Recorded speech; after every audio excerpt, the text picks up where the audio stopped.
Maintenant, on va répondre à la deuxième question. Il faut étudier la variation de la déviation lorsque I, l'angle d'incidence, varie. Et pour cela, ce qu'on va faire, on va revenir vers l'expression de D total en fonction de I et de R. Donc, je vais effacer, je vais juste garder cette expression, donc 2i moins 6r plus 2pi. Donc, dans notre cas, l'angle d'incidence I qui varie, ce qui provoque également la variation de R. Par exemple, si je vais diminuer l'angle d'incidence I, R va diminuer aussi. Donc, la variation de la déviation va dépendre de la variation de I et de la variation de R. Donc, il nous faut calculer, pour étudier la variation de D, la différentielle de D. La différentielle totale, on écrit en fonction des dérivées partielles.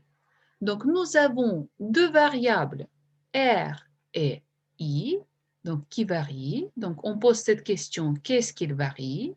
C'est I qui varie et la variation de I provoque la variation de R. Donc, pour calculer la différentielle totale de D, il faut calculer la dérivée partielle par rapport à I. Donc, quand je calcule la dérivée partielle par rapport à I, je fixe R, donc je considère que R est une constante, fois DI, plus la dérivée partielle par rapport à R, je fixe I, fois dr, fois dr. Donc, ça sera, je dérive par rapport à I. R, c'est une constante. Donc, ça sera, donc je dérive de I par rapport à I, ça sera 2. Je dérive moins 6R par rapport à I, c'est une constante, donc ça sera 0. Et je dérive de pi par rapport à R, par rapport à I, ça sera 0. Donc, j'ai 2 fois DI plus. Maintenant, je dérive D par rapport à R. Premier terme, c'est une constante, donc I est une constante, donc 0. Je dérive deuxième terme par rapport à R, donc ça sera moins 6. Donc je vais réécrire ici, ça sera moins 6. Et je dérive le troisième terme, 2pi par rapport à R, ça sera 0. Donc j'ai moins 6 dr. Donc la différentielle totale sera égale à 2 fois di moins 6 dr. Maintenant, il faut lier la variation de i et la variation de r. Et pour cela, on va reprendre la loi de Snell-Descartes pour la réfraction au point d'incidence i. Donc, nous avons sinus i est égal à n sinus r. Et maintenant, je vais calculer la différentielle de chaque côté.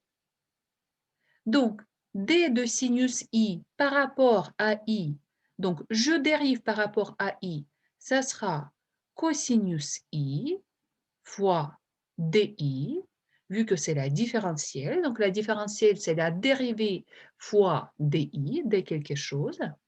Ici, n, c'est une constante, donc je peux faire sortir des parenthèses. La différentielle de sinus r. Maintenant, la même chose, je dérive sinus r par rapport à r et ça sera cosinus r dr. Donc, dr, dans ce cas, est égal, ici, cosinus i fois di, cosinus i fois di, divisé par n cosinus r. N cosinus r. Et maintenant, Qu'est-ce que c'est qu'une cosinus R? Il faut lier cosinus R avec l'angle d'incidence I, parce que c'est l'angle d'incidence I qu'on connaît. Et pour cela, à nouveau, on va utiliser cette équation, cette loi de Snell-Descartes pour la réfraction. Donc, ça sera sinus I, donc sinus R, je vais exprimer en fonction de sinus I. Donc, sinus R, ça sera sinus I divisé par N. Donc, cosinus R, ça sera racine de 1 moins sinus carré R. Et ça sera égal racine de 1 moins sinus au carré I divisé par N au carré. Maintenant, je vais remplacer cosinus R dans cette équation par cette expression. Et ce que je vais faire en plus, je vais mettre sous le même dénominateur.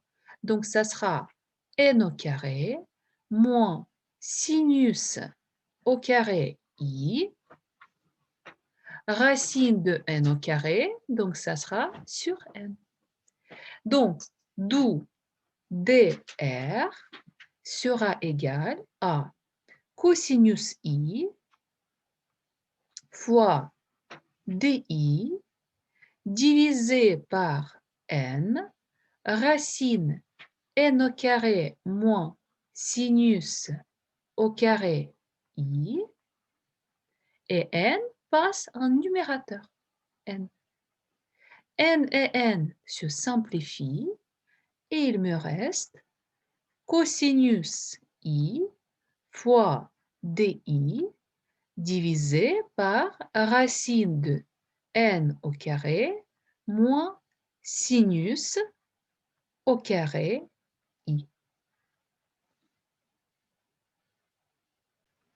Maintenant, on va remplacer dans cette équation où il y a la différentielle de D, l'expression dr par cette expression-là. Donc, on va remplacer dr par cosinus I, di, racine.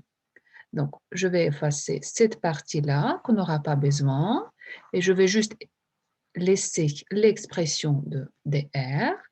Donc, ça sera égal 2 fois di moins 6 cosinus I divisé par racine de N au carré moins sinus au carré I. Et on n'oublie pas di. Maintenant, nous pouvons factoriser par 2 fois di. Donc 2 fois di. On aura 1 moins 3 cosinus I divisé par racine N au carré moins sinus au carré I. Très bien.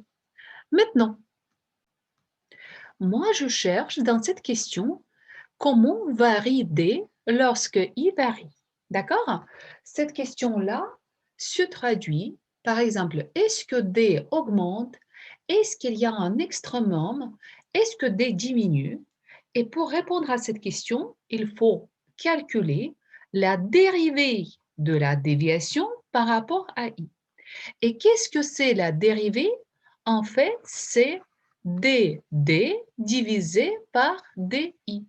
Donc, la dérivée de la déviation par rapport à I, je vais écrire, ça sera dd divisé par I, et ça sera égal 2 fois facteur, donc moins 3 cosinus I divisé par racine n au carré moins sinus au carré I. Tac. Et la question que je pose, donc, est-ce qu'il y a un extrémum? Donc, on sait que quand il y a un minimum ou il y a un maximum, dans ce point-là, la dérivée s'annule. La première dérivée s'annule.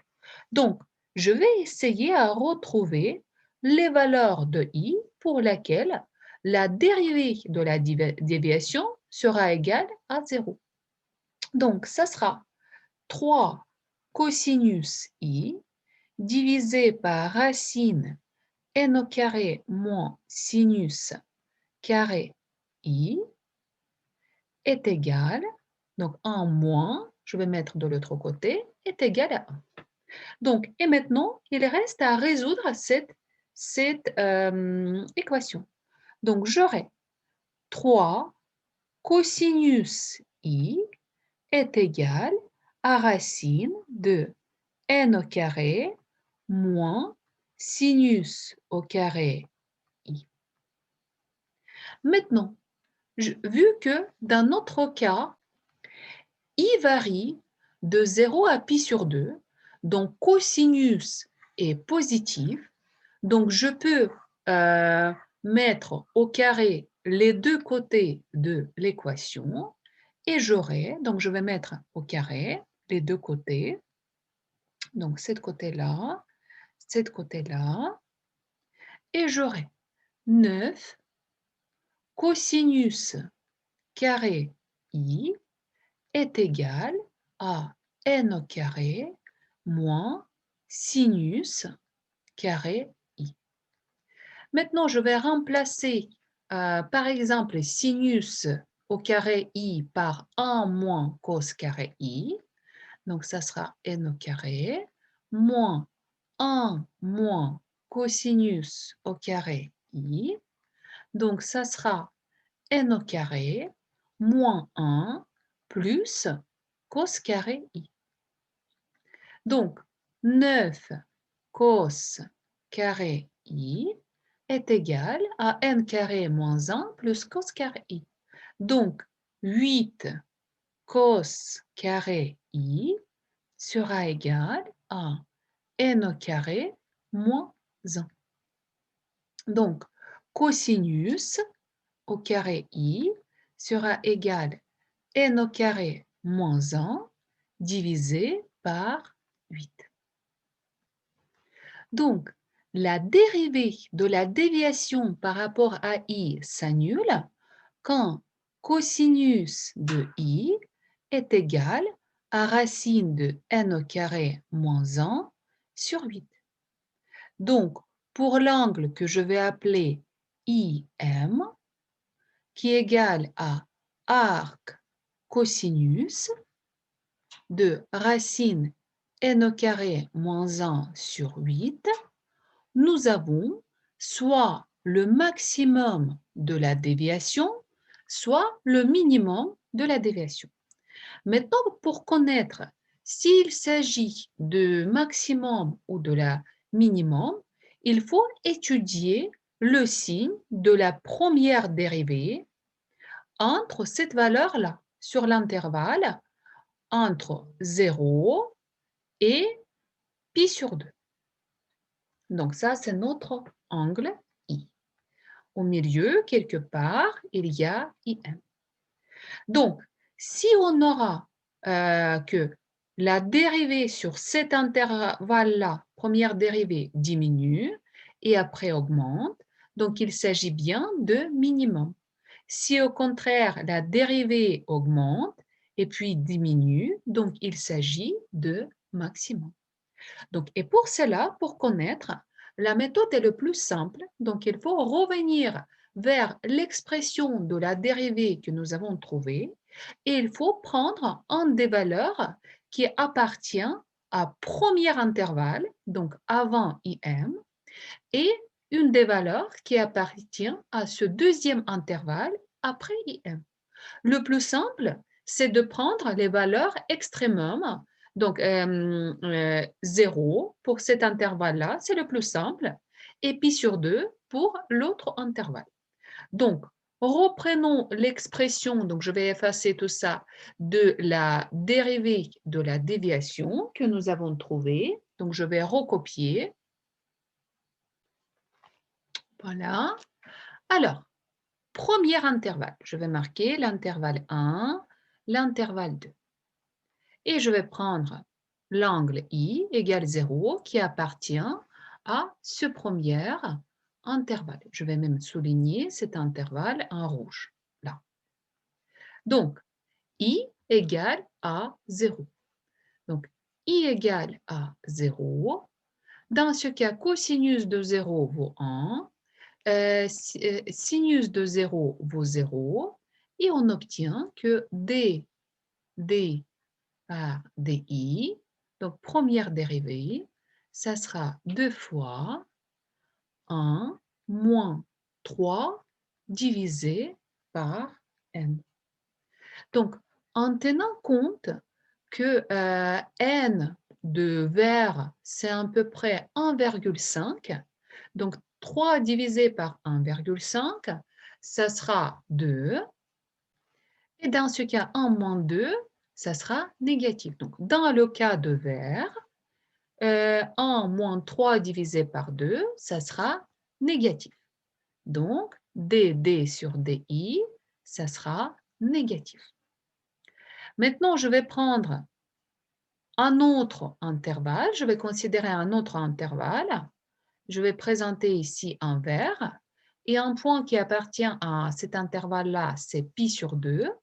Donc, je vais prendre une autre valeur qui appartient à cet intervalle, donc pi sur 2. Et je vais calculer la dérivée, dd par di, donc 2 fois 1 moins cosinus de pi sur 2 vaut 0. Donc ici, c'est super simple, on n'est même pas obligé à calculer le dénominateur. Donc, ça sera 0. Donc, au final, nous avons 2, donc positif. Donc, qu'est-ce que nous avons retrouvé? Que la dérivée diminue sur l'intervalle 1 et après augmente après IM sur l'intervalle 2. Donc, suite à quoi, nous pouvons conclure que la déviation passe par un minimum et ce minimum correspond à cet angle IM. Donc, D passe par minimum tel que, on va écrire IM minimum